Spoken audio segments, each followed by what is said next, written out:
I really enjoyed the panel tonight. I felt like right off the bat, we needed to make sure the energy was very positive and that the solution to loneliness is connection. So people who'd come out intrigued by loneliness, what they needed more than anything was connection. And it was such a dynamic panel.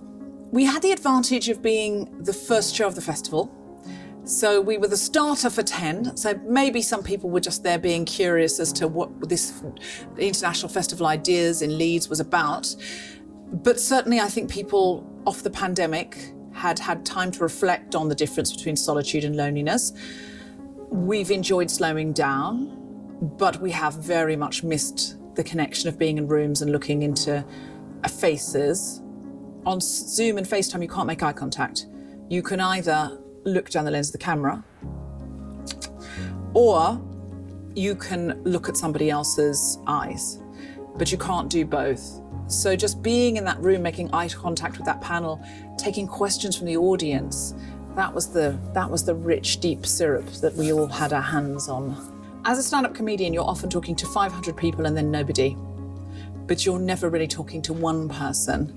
And that happens a lot if you're on tour. And I have certainly had messages of desperation from comics on the road. And I've been that comedian. Sometimes I've gone drinking with people who've come to the show afterwards just to have some human contact. But then they want you to be on. They really want you to be that person on stage. So sometimes a comic will know loneliness like nobody else, because you have that big roar of the crowd and yeah, you've had a great gig, or maybe you've had a flat gig.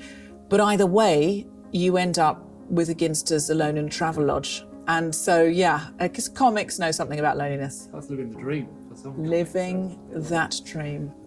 To have a festival ideas is everything. We've got to get these conversations off Twitter and into rooms where we can see people's face. We can read their intentions through the tone of their voice, and we can see that desire to build bridges and connect.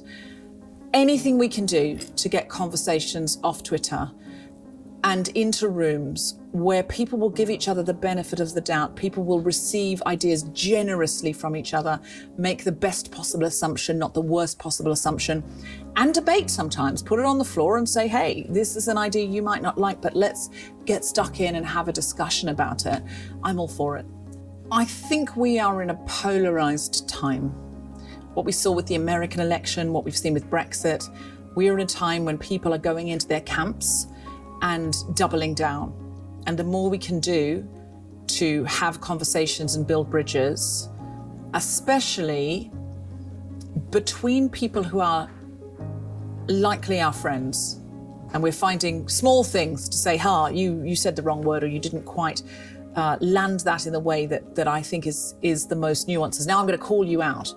And then, I'm going to get defensive, and so on and so on. I think we want to be in a space, I want to be in a space that's pluralistic, that there's lots of ideas, and I might go, well, I don't know about that one, but I can debate that idea with good spirit. I think where that comes unstuck is when someone's identity or humanity is being undermined in some way. But for everything else, let's get down, let's talk about it.